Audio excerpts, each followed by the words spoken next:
സുരേഷ് ഗോപിയുടെ വോട്ടിൽ വീണ്ടും വിവാദം. വിശദീകരിക്കണമെന്ന് CPI. ചെമ്പ് തെളിഞ്ഞെന്ന് കോൺഗ്രസ്. മറുപടിയുമായി BJPയും.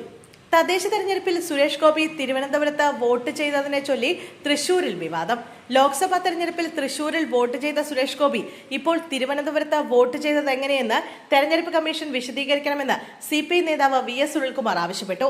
ലോക്സഭാ തെരഞ്ഞെടുപ്പിലും തദ്ദേശ തെരഞ്ഞെടുപ്പിലും രണ്ടിടത്ത് വോട്ട് ചെയ്ത സുരേഷ് ഗോപിയും ഇതെങ്ങനെ സംഭവിച്ചുവെന്ന് തെരഞ്ഞെടുപ്പ് കമ്മീഷന് മറുപടി പറയണമെന്നും സുനിൽകുമാർ ആവശ്യപ്പെട്ടു. നെട്ടിശ്ശേരിയിൽ സ്ഥിര താമസക്കാരനാണെന്ന് പറഞ്ഞാണ് തൃശൂരിൽ വോട്ട് ചെയ്തത്. ഇപ്പോൾ വോട്ട് ചെയ്തത് തിരുവനന്തപുരത്തെ ശാസ്തമംഗലത്താണ്.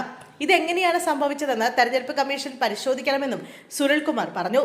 ലോക്സഭാ തെരഞ്ഞെടുപ്പിൽ തൃശൂർ മണ്ഡലത്തിലേക്ക് BJP പുറത്തുനിന്ന് വോട്ട് ചേർത്ത വിവാദത്തിന്റെ ചൂടാറും മുമ്പാണ് വീണ്ടും സുരേഷ് ഗോപിയുടെ വോട്ട് ഇടതുമുന്നണിയും കോൺഗ്രസും ആയുധമാക്കുന്നത്.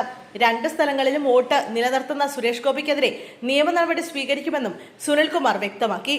സുരേഷ് ഗോപിയുടെ ചെമ്പ് തെളിഞ്ഞെന്ന് പരിഹസിച്ച കോൺഗ്രസ് ധാർമ്മികതയുണ്ടെങ്കിൽ രാജിവെച്ചൊഴിയാനും വെല്ലുവിളിച്ചു. താൻ തൃശൂരാണ് എന്ന് പറഞ്ഞ് വോട്ട് ചെയ്യുക, എന്നിട്ട് അടുത്ത തെരഞ്ഞെടുപ്പിൽ തിരുവനന്തപുരത്ത് പോയി വോട്ട് ചെയ്യുക. ജനാധിപത്യ പ്രക്രിയയുടെ ഭാഗമായി ഒരു വോട്ടർക്ക് രണ്ട് സ്ഥലത്ത് വോട്ടുണ്ടാകാൻ പാടില്ലെന്നും കോൺഗ്രസ് കൂട്ടിച്ചേർത്തു. അതേസമയം വിഷയത്തിൽ സുരേഷ് ഗോപിക്ക് കവചമൊരുക്കി BJPയും രംഗത്തെത്തിയിട്ടുണ്ട്. ചെമ്പെന്ന് കേൾക്കുമ്പോൾ ഇടതുപക്ഷത്തിനും കോൺഗ്രസിനും മാനസിക വിഭ്രാന്തിയാണെന്നായിരുന്നു BJPയുടെ മറുപടി. ഇടതുപക്ഷവും വലതുപക്ഷവും ബുദ്ധിമാന്ദ്യമുള്ളവരാകരുതെന്ന് BJP നേതാവ് അഡ്വക്കേറ്റ് B ഗോപാലകൃഷ്ണൻ ആരോപിച്ചു.